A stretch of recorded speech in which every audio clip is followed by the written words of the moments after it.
Welcome back to the channel, guys. As you know, in the world of Hollywood, secrets are currency, and power is often wielded behind closed doors. But when those secrets are on the verge of being exposed, what follows can be nothing short of a public relations battlefield. And that's exactly where Blake Lively, Ryan Reynolds, and Justin Baldoni find themselves in what's quickly becoming one of the most shocking Hollywood legal dramas of the year.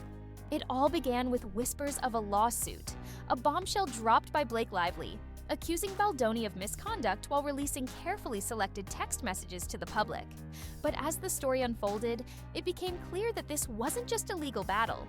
This was war. Lively, supported by her husband Ryan Reynolds, quickly moved to implement a gag order, an aggressive legal move to prevent Baldoni from defending himself publicly or releasing the full context of the messages. What is she so afraid of?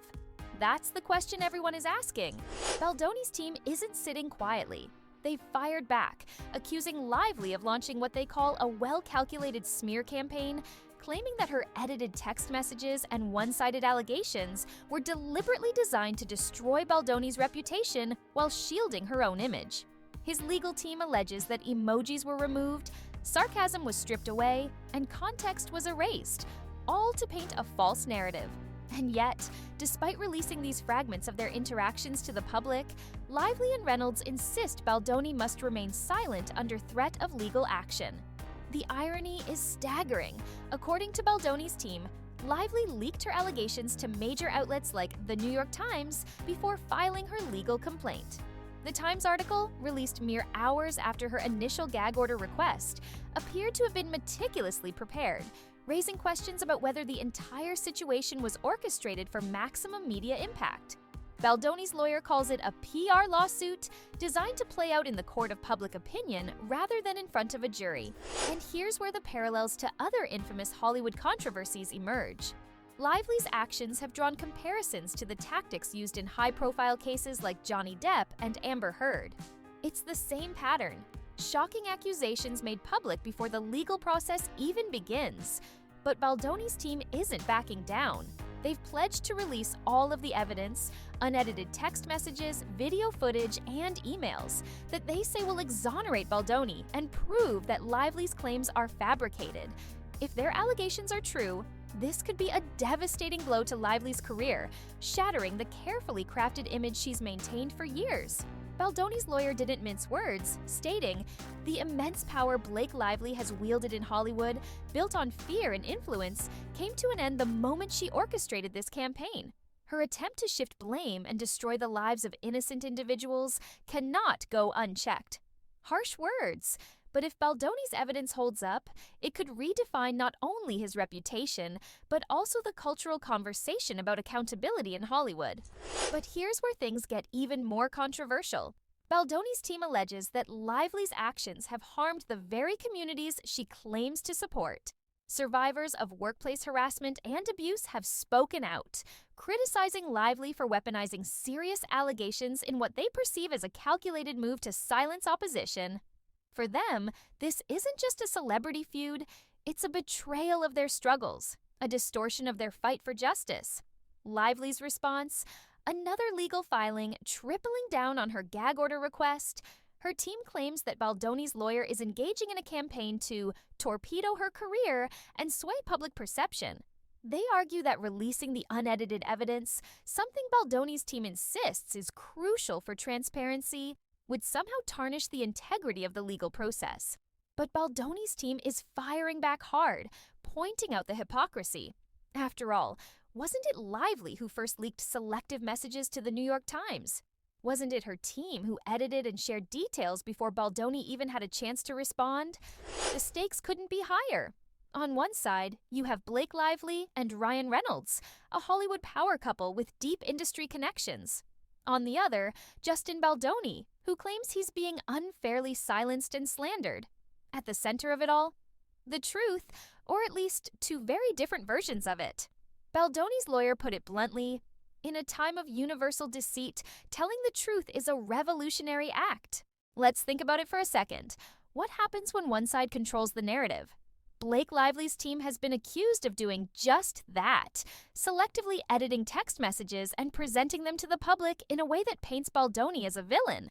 But Baldoni's legal team has fought back, claiming that those messages, stripped of context, emojis, and tone, completely distort the truth. "Shame on you," one source from Baldoni's camp declared. "You took out the entire context to make it seem more nefarious." This is where the controversy deepens. Baldoni's team has pledged to release unedited evidence, texts, videos, and emails to clear his name. But instead of welcoming transparency, Lively's team is fighting tooth and nail to stop it. The accusations are fierce. Lively has sought gag orders, claiming that releasing the full context would taint the jury pool. Her legal team has framed this as an attempt to prevent Baldoni from using public platforms to manipulate perception. But Baldoni's side argues that he has every right to defend himself against accusations that could destroy his career. And then there's the hypocrisy. While Lively's camp argues against public disclosures, they're the ones who allegedly leaked the initial allegations to the New York Times before filing their legal complaint. The Times article, which conveniently included carefully chosen snippets of text messages, was published mere hours after Lively's team filed for a gag order. Coincidence? Baldoni's team doesn't think so. This back-and-forth battle has drawn attention to a much larger issue in Hollywood: the weaponization of media. Both sides accuse the other of using public platforms and social media influencers to sway opinion. Baldoni's team, for instance, has pointed out how Lively's selective edits skewed public perception, while Lively's team has called out Baldoni's lawyer, Brian Freeman, for speaking on public platforms. It's a high-stakes game of he said, she said, with reputations and livelihoods on the line. But what makes this case particularly incendiary is how it mirrors other Hollywood controversies. Jonathan Majors, for instance, lost almost everything after accusations surfaced. Accusations that were later dismissed when evidence showed they were false. And yet, by the time the truth came out, the damage to Majors' career was done. Baldoni, it seems, is determined not to let history repeat itself. As his team sees it, Lively's carefully curated narrative has the potential to destroy him, so he's fighting back now while the public is still paying attention. What's especially troubling is the impact this battle is having on survivors of abuse. Lively's camp has positioned this as a case of workplace harassment, invoking the broader Me Too movement. But Baldoni's team argues that false or exaggerated claims harm the very communities they're meant to protect. Survivors, they say, deserve the truth, not narratives built on half-truths and omissions. If the allegations are false, as Baldoni's side insists, then what's at stake here isn't just one man's reputation. It's the credibility of real victims everywhere.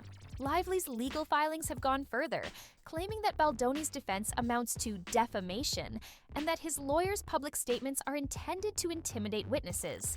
They've even accused Baldoni's team of being funded by a billionaire with the goal of destroying Lively and her family. Baldoni's side has laughed off these accusations, pointing out that Lively and Reynolds are also billionaires who are using their vast resources to crush anyone who challenges them. "You want to talk about being financed? You're the ones with all the power," one Baldoni supporter quipped. The entire situation is dripping with irony. Lively's team argues that releasing unedited evidence would bias the case, yet they were the ones who released edited evidence in the first place.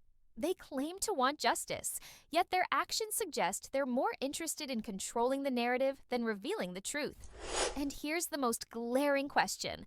If Blake Lively and her team are so confident in their accusations, why fight so hard? To suppress the full story? One thing is clear, this isn't just a legal fight. It's a war for public perception, a clash of egos and reputations. Well, that's all we have for you today.